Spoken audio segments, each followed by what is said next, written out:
방금 읽은 에스겔 12장 말씀을 보면 생각밖에 때와 시기에 이 타이밍에 관한 관련된 단어가 많이 나타납니다.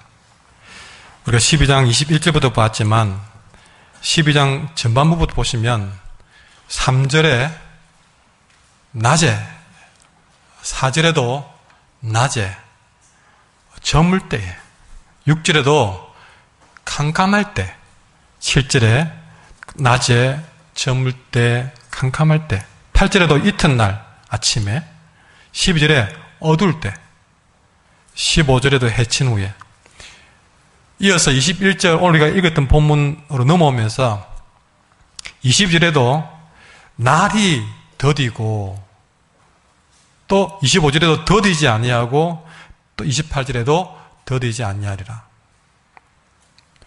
그러니까 처음부터 끝까지 어떤 시간에 관한 관련 단어들이 많이 나타냈던 것이죠.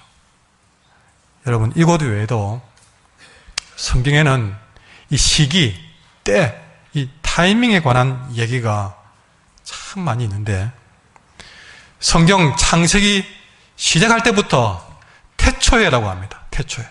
시간을 말합니다. 태초. 그리고 요한계시록 제일 마지막에도 내가 진실로 속히 오리니 이렇게 시기를 말합니다.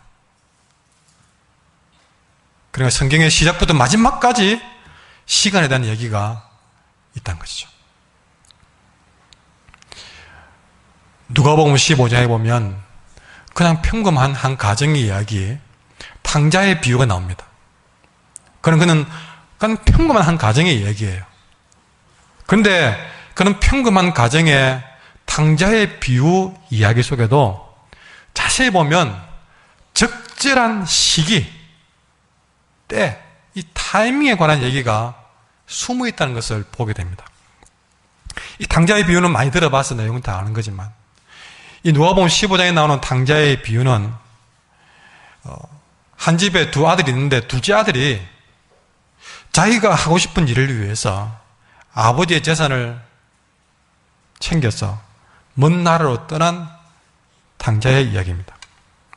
탕자는 그렇게 아버지 재산 다 챙겨 가서는 자신이 가지고 있던 그 모든 재산을 또 다 탕진해 버립니다.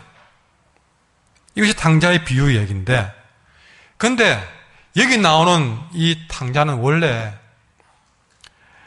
그의 아버지의 재산을 챙겨서 아버지 곁을 떠날 당시, 그 당시에 이 둘째 아들은 나름대로 용기도 있었고 배포도 있고 자립심도 강한 그런 우리 주변에 흔히 보는 청년이었습니다. 그러나 결정적으로 그는 자기 자신의 삶의 매 중요한 순간순간마다 어떤 타이밍에서 어떤 행동을 취해야 되는지를 그걸 잘 끼워 맞추지 못해서 그는 탕자가 되고 말았습니다. 그러니까 우리가 동일한 능력과 자질을 가지고 있지만 적절한 시기에 어떤 행동을 하느냐, 어떤 결정을 하느냐, 그 시기를 우리가 잘못 택함으로써 멀쩡한 청년도 탕자가 될 수 있다는 거예요. 그만큼 우리 인생의 그 시기, 시점, 때, 이거는 중요하다는 것입니다. 자, 이 청년의 탕자의 비유에서 그가 놓친 시기를 한번 찾아봅시다. 첫째는요, 이 탕자는 자기가 떠나야 될 타이밍을 잘못 잡았습니다. 청년이니까 언제든지 떠날 수 있습니다. 여러분, 청년이 꿈을 가지고 열정을 가지고 새로운 세계에 도전하는 것을 누구나 모르겠습니까? 문제는 이 청년이 자신의 꿈을 찾아서 떠나는 타이밍을, 시기를 잘못 잡아서 아까 말씀드렸지만 탕자가 되고 말았던 것이죠. 자, 보십시오. 이 당시 이스라엘 법은 상속에 관해서 그의 아버지가 돌아가셨을 때에 당연히 상속을 물려받게 되어 있습니다. 그러나 이 탕자의 비유에 보면 아직 그의 아버지가 펄펄 살아있는데 불구하고 아주 잘못된 타이밍에 상속을 요구한 것입니다. 가만히 있어도 그 재산은 자기 겁니다. 그러나 아버지가 살아계신데 다시 말해서 잘못된 시기에 상속을 요구한 것이에요. 그리고 그 누가복음 15장 13절에 보면 이렇게 재산을 물려받고 성경에는 어떻게 표현됐냐면 며칠이 안 되어서, 그러니까 그 탕자의 비유에 적절하지 못한 시간이라는 것을 며칠이 못 되어서라는 말로 표현하고 있는 것이죠. 며칠이 못 되어서 그 받은 재산 가지고 먼 나라로 가버렸던 것이죠. 내가 떠나야 될 그 시기와 타이밍이 좋지 못한 시기에 청년이 갔다는 겁니다. 이 탕자의 비유에서 청년이 재산 받아가지고 어디 멀리 가서 사업한 걸 나무라면 안 됩니다.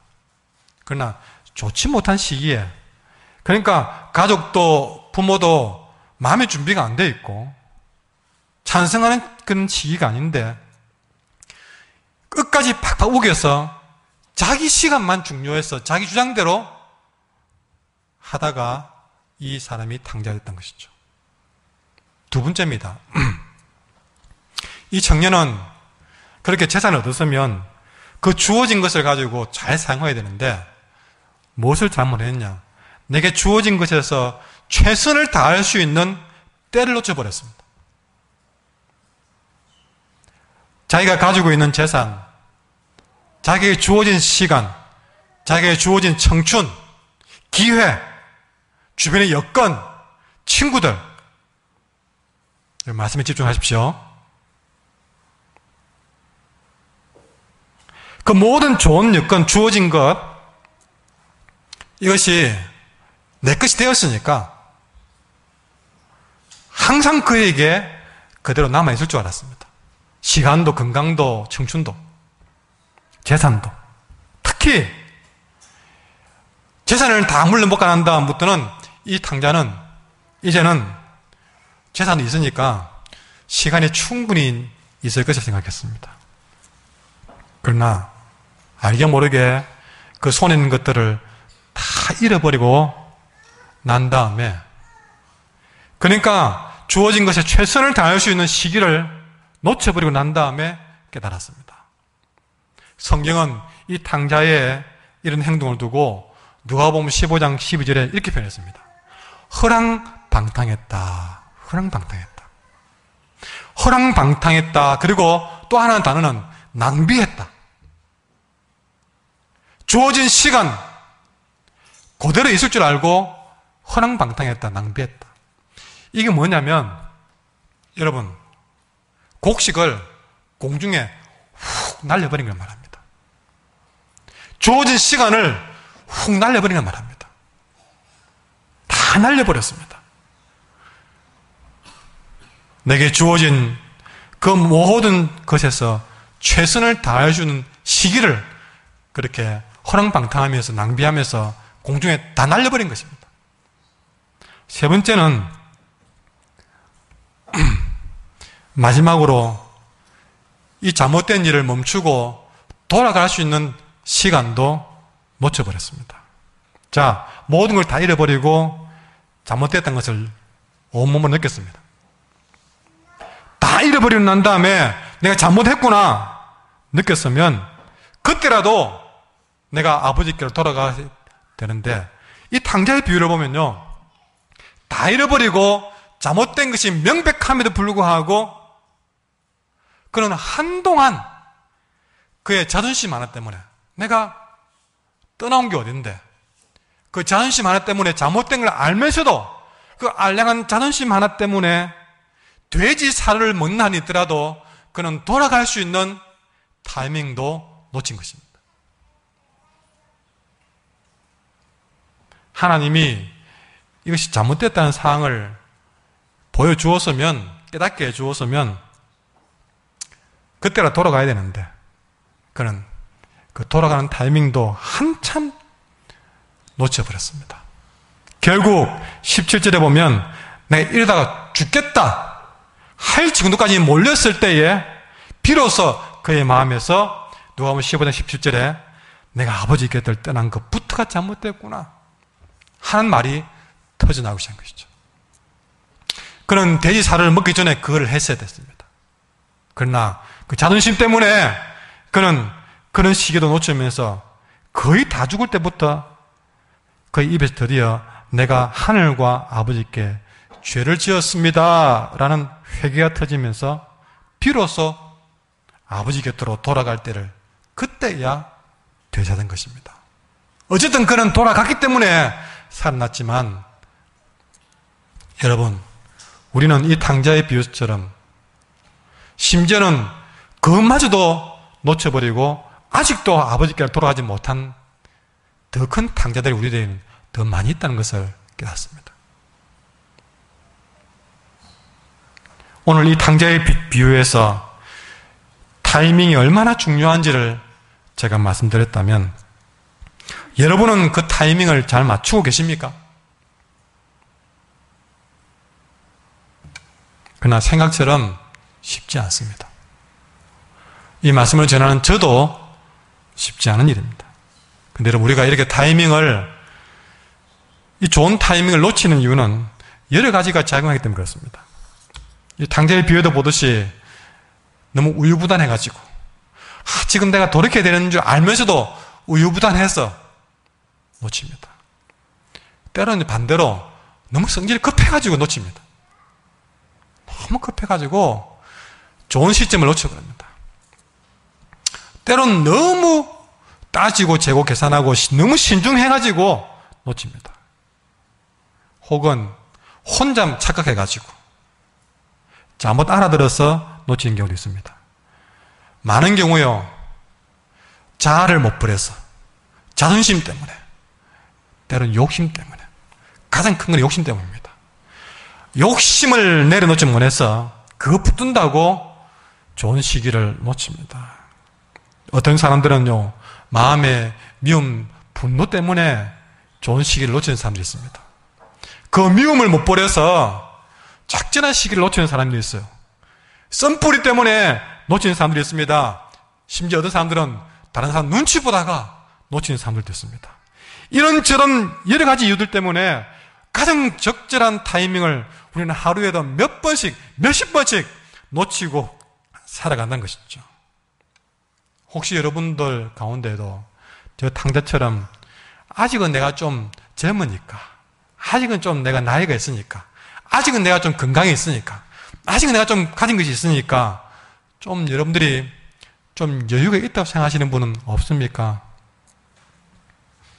손 들어봐라 그러면 몇 명 안 오겠지만 제가 볼 때는 저를 포함해서 대부분이 아직은 내가 좀 여유가 있지 그런 생각에 빠졌을 거예요. 무엇보다 하나님께 돌아가는 것도 아직은 좀 여유가 있겠지. 나는 아닐 것 같아요. 아마 여러분들이 내가 좀 월요일이나 화요일쯤에 기도해야 되겠다 마음 먹었는데 아마 여러분 생각했을 거예요. 내가 주일날부터 기도해야지. 내가 다음 주부터 예배 잘 드려야지. 내가 내년부터 봉사 잘해야지. 아마 여러분들은 뭔가 모르는 여유를 가지고 우리는 자꾸만 하나님께 돌아가는 것, 쓰임받는 것 아직은 좀 여유가 있다고 생각할지 모르겠습니다. 오늘 읽었던 에스겔 시대의 이스라엘 백성들도 그랬습니다. 바로 그것이 오늘 주어진 본문의 말씀입니다. 여러분 하나님이 에스겔에게 말씀합니다. 12장 2절에 보시면요. 보십시오. 12장 2절에 인자야, 인자는 에스겔을 부르는 말입니다. 에스겔아, 너가 반역하는 족속들 중에 살고 있구나. 그러니까 에스겔 주변에 있는 모든 이스라엘 백성들이 영적으로 무지하고 하나님의 말씀을 듣지 않고 완고하게 반역하는 무리라고 지적하고 있는 것이죠. 에스겔, 너 주변에 전부 다 하나님을 반역하고 있구나. 너는 그들 속에 살고 있구나. 여러분, 하나님은 에스겔에게 이런 이스라엘 백성들의 반역을 2절에서 이렇게 표현합니다. 2절에 보십시오. 그들은 볼 수 있는 눈이 있어도 보지 아니하고 들을 수 있는 귀가 있어도 듣지 아니하나니 그들은 반역하는 족속이라. 여러분, 이스라엘 백성들이 하나님을 몰라서 반역하는 게 아닙니다. 하나님 뜻을 못 들어서 반역하는 것이 아니었던 것이죠. 하나님 어떤 분인지 몰라서 그런 것이 아니었다. 하나님은 지금까지 많은 선지자들을 보내어서 그들에게 말씀을 보여주었습니다. 그러나 이스라엘 백성들은 하나님이 그들에게 주신 말씀에 2절에 나오는 것처럼 귀를 닫고 눈을 닫아버렸습니다. 그리고 그 말씀을 전달하기 위해서 보낸 주의 종들도 배척하고 핍박했습니다. 그 한 예로 예레미야서에 보면 예레미야 20장에 보면 예레미야가 심판의 말씀을 전했을 때에 그때 그 말씀을 전하는 예레미야를 때리고 목에 씌우는 나무 고랑을 채워서 꼼짝 못하게 묶어버렸습니다. 말하지 말라는 것이죠. 듣기 싫다는 겁니다. 예레미야 46장에 보면요, 여호야긴 왕은 예레미야가 말씀을 주는데 그 말씀을 읽으면서 하나님이 세상을 이처럼 사랑하사, 그러니까 하나님이 세상을 이처럼 사랑했다고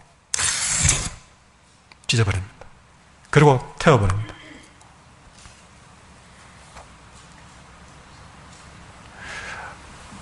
하나님은 사랑이시라, 하나님이 사랑이시라고 웃으면서 찢어가지고 태워버립니다. 보란 듯이 말씀을 하나하나 찢으면서 불태우면서 말씀을 비웃었습니다.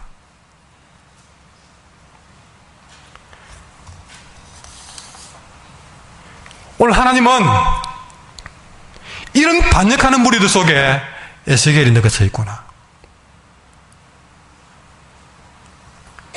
그러면서 하나님이 한탄하면서 하는 말이, 그들은 볼 수 있는 눈이 있어도 보지를 아니하는구나. 들을 수 있는 귀가 있어도 듣지 않는구나. 여러분, 사람들은 보여준다고 다 보는 게 아닙니다. 들려준다고 해서 다 듣는 게 아니다. 사람들은 보고 싶은 것 그만 봅니다.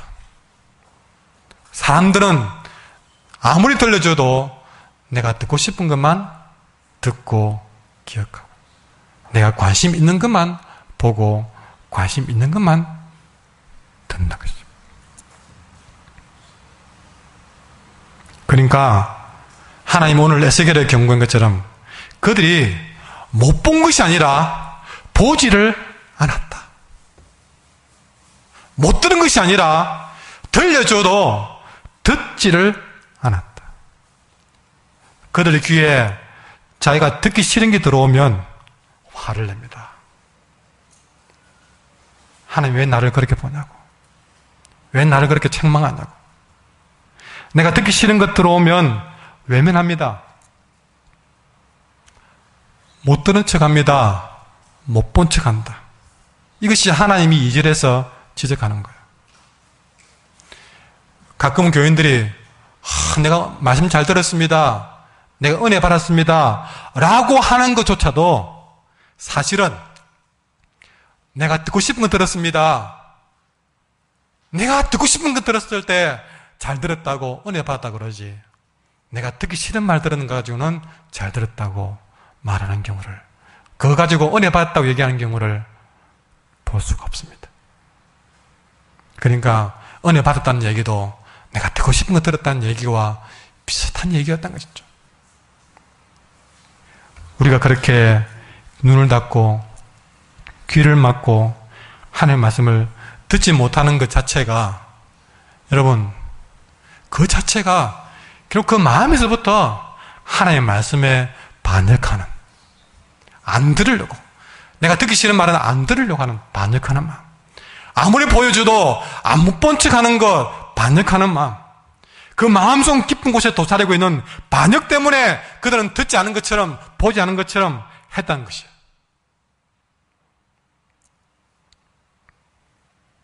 하나님이 아무리 경고의 말씀을 들려줘도 자꾸 귀와 눈을 닫고 못 들은 척, 못 본 척 하니까 하나님이 두 번째는 어떻게 하신 줄 아십니까? 말씀으로 안 되니까 하나님이 그 말씀을 전하는 선지자, 주의 종 에스겔을 혹독하게 다루시면서 또 다른 언어의 메시지를 전하게 된 것이죠. 여러분, 하나님은 실제로 그들을 반역하고 있는, 반역하는 이스라엘 백성들은 그대로 두고 오히려 그분 말씀에 인생을 다 바쳐서 충성하고 있는 에스겔을 혹독하게 다루십니다. 거꾸로 되지 않습니까? 왜 반역하는 무리를 가만히 두고 말씀에 목숨을 건 에스겔을 왜 호되게 다루냐? 오늘 3절에 보시면요, 멀쩡히 잘 있는 에스겔에게 이랍니다. 인자야, 너는 포로의 행장을 꾸리고 그들 목전에 끌려가라 그럽니다. 여러분, 실제 포로로 끌려가야 될 사람들은 반역한 이스라엘 무리입니다. 근데 왜 가만히 있는 에스겔을 네가 포로가 돼가지고 네가 끌려가라, 누구 앞에서? 반역하고 있는 그들 목전에서. 에스겔은 순간적으로 하나님, 왜요? 왜 내가 그렇게 됩니까? 내가 포로가 되어야 될 만큼 하나님께 죄를 지었습니까? 왜 내가 그들 앞에서 대낮에, 여러분, 포로는요 완전히 부끄러운 부분만 가리고 벌숭이가 돼가지고 채찍 맞으면서 그렇게 끌려가는 모습, 하나님, 왜 에스겔은 내가 그 일을 해야 됩니까? 하나님이 에스겔에게 네가 그렇게 될 이유를 말합니다. 3절을 보십시오. 3절에 보시면 그렇게 끌려가라. 그러면서 그 뒤에 보십시오. 너가 그렇게 아무 이유 없이 포로의 짐을 꾸리고 포로처럼 끌려가는 그 모습을 그들이 보면, 그들이 지금까지 비록 반역하는 그런 족속이었다 할지라도 그 모습이라도 보면 혹시라도 생각이 좀 충격을 받고 바뀌지는 않겠냐. 말로 해도 안 되는데 내가 어떤 마음을 가지는지, 내가 포로의 행실을 가지고 내가 그렇게라도 그들 눈에 보여주면 아무리 그들이 악해도 그것 보고는 좀 생각이 바뀌지 않겠느냐. 여러분, 그것을 혹 생각이 있으리라는 말 속에 그런 하나님의 기대감이 있습니다.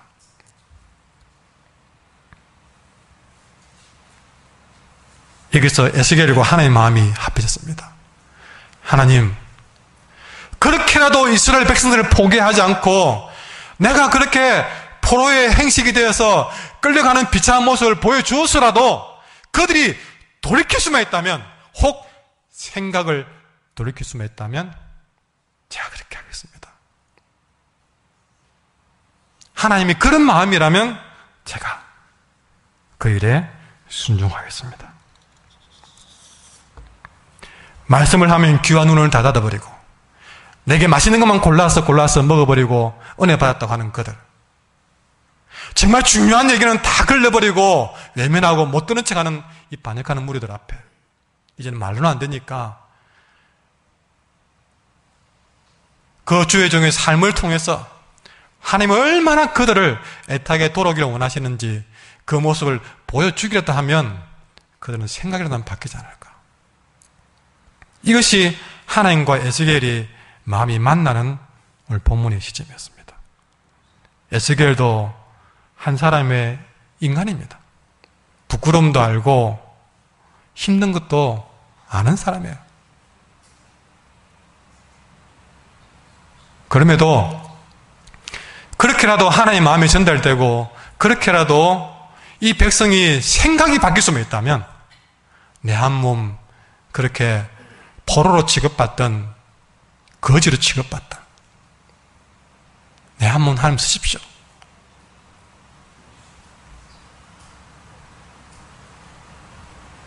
여러분 12장에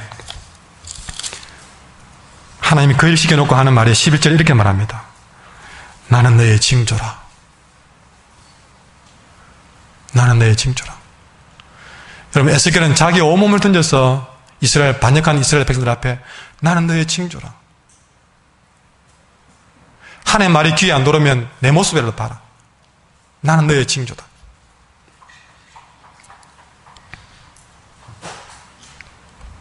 한 사람이라도 회개하고 돌아오기를 바라는 아버지의 마음과 에스겔의 마음이 만난다. 나는 너의 징조라. 그렇게 살아내기를 에스겔은 선포합니다. 자, 이 정도면 하나님이 보여줄 건 다 보여준 건 아닙니까? 그러나 이렇게까지 하나님이 했음에도 불구하고 이 성경 앞뒤를 보면 결국 이 백성은 그렇게까지 보여주어도 이 백성은 깨달을 수 있는 기회를 놓쳐버립니다. 말씀으로 했을 때 돌아왔어야 되는데 안 돌아왔어요. 귀와 눈을 닫고 안 돌아왔어요. 그러면 에스겔이 포로의 짐을 끌고 비참하게 그렇게 쓰임 받았을 때에 그때라도 혹 생각이 있어 돌아왔으면 좋았을 건데 그래도 안 돌아왔어요. 여러분 뒤에 결국 이들이 돌아온 때가 언제인지 아십니까? 결국 에스겔이 포로로 끌려가는 모습을 보여준 것처럼 이들이 나라를 잃고 바벨론의 포로가 되어서 바벨론에 끌려가가지고 비참한 꼴을 당하고 난 다음에야 그들은 돌아섰습니다. 여러분 15절에 보시면 내가 그들을 이방인 가운데로 흩으며 여러 나라 가운데에 해친 후에야 내가 여호와인 줄 알리라. 탕자도 다 빼앗기고 난 다음에 깨달았고 이 백성도 적절한 시기에 못 돌아오고 다 잃어버리고 난 다음에 에스겔의 그 처참한 모습도 완전히 그냥 헛되게 만들어보고 난 다음에 그들은 한참 후에야 그들은 돌아왔다는 것이죠. 그들은 바벨론의 포로로 잡혀가 난 다음에 그때야 시편의 노래를 부르게 됩니다. 그 바벨론의 포로로 잡혀가서 부르는 시편이 137편인데요. 그들이 포로로 잡혀가지고 얼마나 비참했으면 그들이 그런 노래를 했을까? 그 시편의 이야기를 제가 들려드릴게요. 그 시편 137편에 보면 그들은 이렇게 노래했습니다. 포로로 잡혀가서 그때 깨닫고 하는 노래, 그 노래예요. 아마 그 분위기는 뭐냐면 포로로 잡혀간 그들이 바벨론 사람들이 조롱하면서 유대인들 이리 와봐. 너 노래 잘한다면서 연주해봐. 노래 불러봐. 나라를 다 잃어버리고 난 다음에 부끄러운 백성으로 부른 노래가 그겁니다. 그래서 그들은 이렇게 이야기합니다. 우리는 바벨론 강변에 앉아서 내 고향 시온을 기억하며 울었다. 우리가 수금 악기를 벚나무에 걸었으니 우리를 사로잡은 저들이 우리에게 노래를 하라고 부탁하고 우리를 괴롭히는 자들이 우리에게 즐거운 노래를 요구하면서 어이! 너 그 예루살렘의 노래 좀 불러봐! 우리를 조롱하면서 그런 말을 하는데 우리가 어떻게 이렇게 이 부끄러운 포로 땅에 와서 하나님의 노래를 부를 수 있겠는가? 예루살렘아, 내가 너를 잊어버린다면 내 오른손이 수금 타는 법도 잊어버리기를 원한다. 내가 너를 기억하지 않거나 내가 너를 가장 큰 기쁨으로 여기지 않는다면 내가 다시는 노래를 부르지 못하게 하라.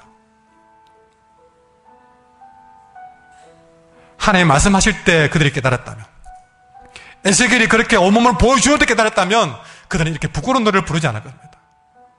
다 빼앗기고 난 다음에 포로가 된 자리에서 온갖 조롱을 당하면서 너 하나님 찬양해봐!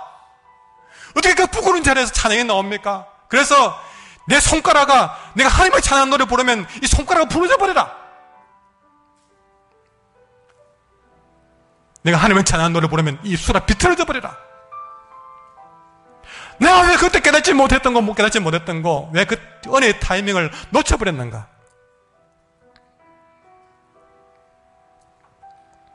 제가 어릴 때 많이 부르는 곡이 있습니다. 알았네, 나는 알았네, 이젠 더 피하지 않으리. 주님 앞에가 나를 맡겼네. 진정 깊은 날이네. 알았네, 나는 알았네, 잿빛 생활에 지쳤음을, 세상 쾌락을 찾아봤으나 고통뿐이었다네.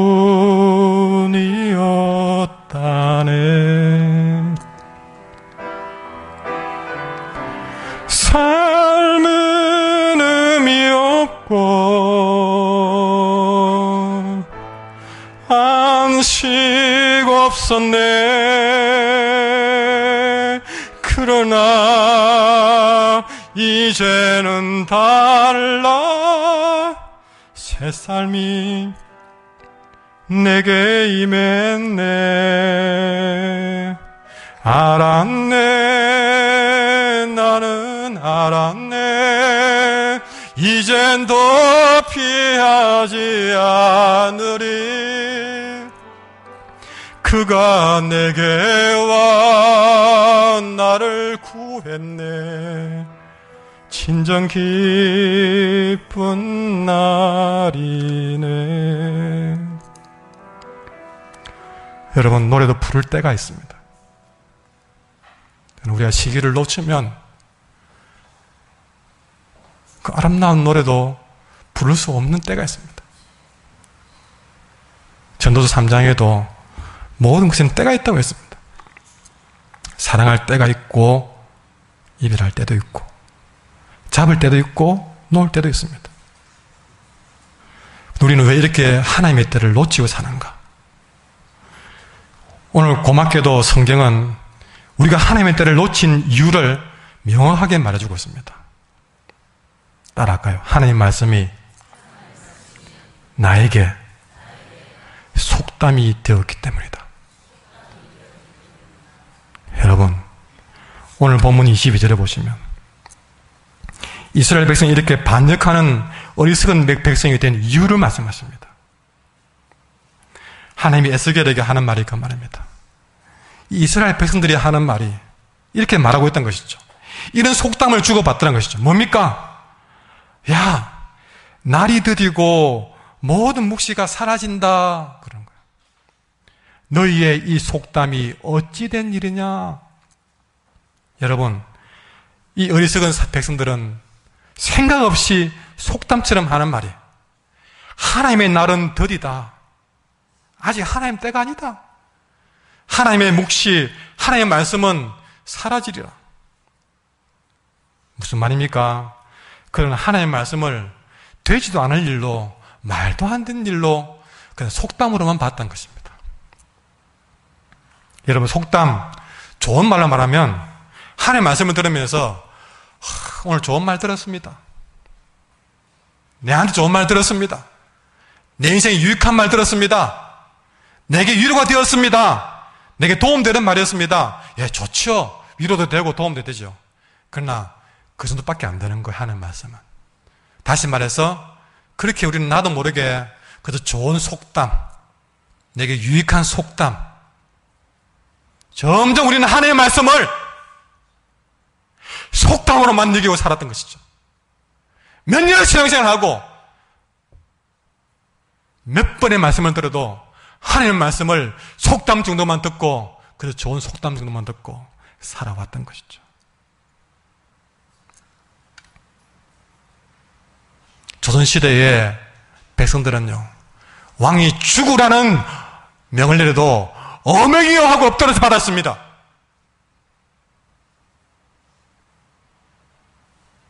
그러나 우리는 그보다 더 엄하신 하나님의 엄하고 엄한 말씀을 들으면서 그저 좋은 속담으로만 내게 인생에 도움이 될 만한 유익한 속담으로만 내 마음이 위로만 되는 정도의 속담으로만 듣고 살아왔던 것이죠.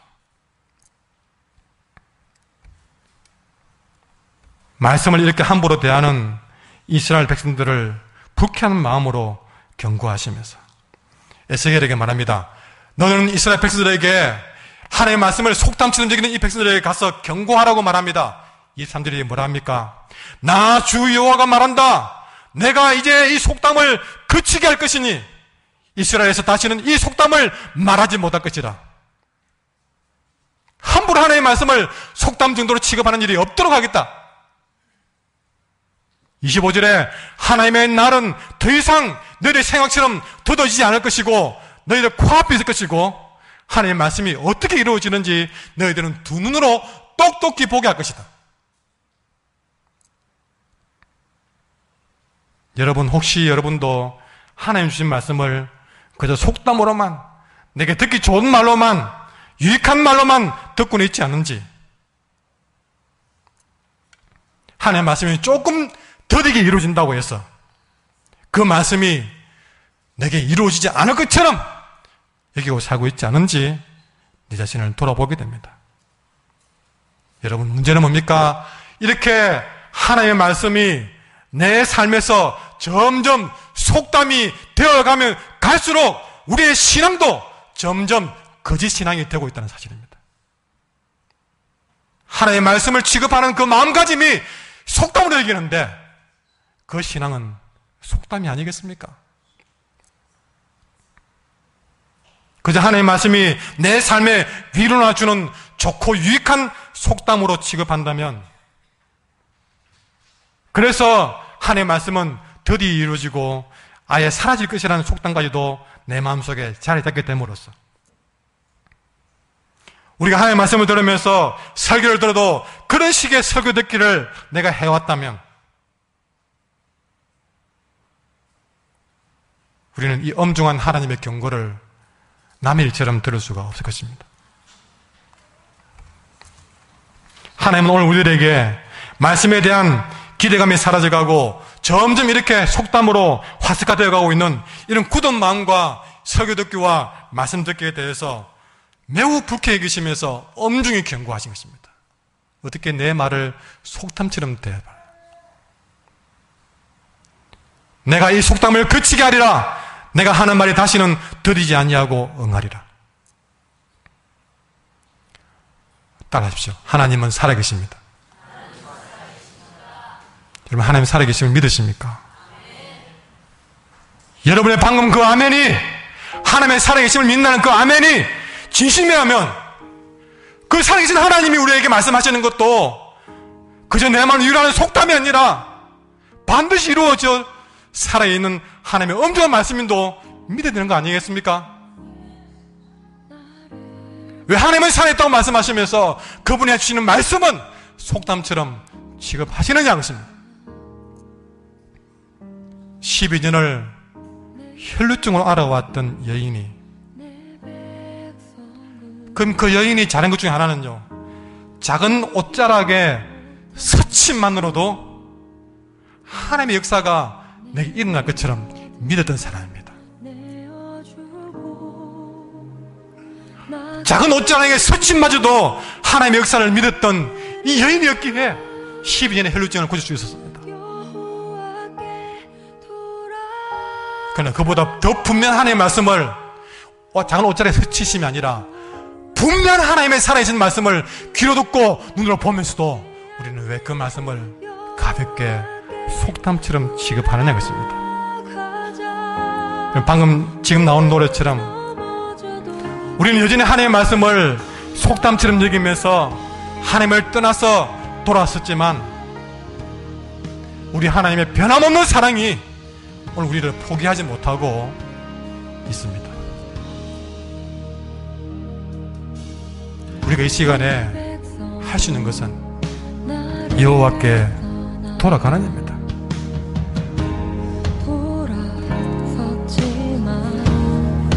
지금까지 넘어지고 우리 역시 하나님의 말씀을 속담처럼 여겼다 할지라도 지금이라도 하나님께 돌아가야 될 시점인 줄 믿습니다. 속담을 그치라고 하신 그 말씀이 오늘 내게 준 말씀으로 받아들이는 순간, 하나님의 말씀이 더 이상 내게 속담이 되지 않는 그 순간부터 우리는 다시 하나님께 돌아갈 타이밍을 되찾는 길이 될 줄 믿습니다. 하나님 포기하지 않았기에 오늘도 우리에게는 하나님의 날이 또 시작되었습니다. 그러니 오늘 하루도 우리 주님 역사하시는 날이 될 줄 믿습니다. 나의 살아가는 매 순간순간들이 하나님이 내게 말씀하시고 그리고 그 말씀하신 대로 이루시는 하나님의 때라는 사실을 우리는 한순간도 놓치면 안 될 줄 믿습니다. 여러분 부탁드립니다. 때를 놓치지 마십시오. 다른 때를 놓쳐도 괜찮습니다. 하나님의 때는 절대로 놓치지 마시기 바랍니다. 회개해야 될 때를 놓치지 마시기 바랍니다. 잘못된 일을 멈춰야 될 때를 놓치지 마시기 바랍니다. 잘못 가고 있다가 다시 돌아가야 될 때를 놓치지 마시기 바랍니다. 헌신해야 될 때를 놓치지 마십시오. 엎드려야 될 때를 놓치지 마십시오. 아버지 품에 안겨야 될 때를 놓치지 마십시오. 말로만 하지 마십시오. 입술로만 순종하지 마시고 말로만 아멘하지 마십시오. 그것이 나를 속게 만들지 마십시오. 아멘에 속지 마십시오. 내 삶이, 내 마음이 주님 옆에 가야 됩니다. 여러분 찬송가에 보면 나의 입술은 주님 닮았다나 내 마음은 아직도 초하다는 노래를 우리는 어제도 불렀고 오늘도 부르고 계속 부를지 모릅니다. 30대에 그 노래를 불렀는데 여러분은 노인되어도 그 노래 부를지 모릅니다. 무슨 노래? 입술은 주님 닮았다고 맨날 입술만 주님 닮고 내 마음은 여전히 추악한 모습으로 우리는 인생을 살 수 있다는 것입니다. 하나님의 때를 또 놓친다면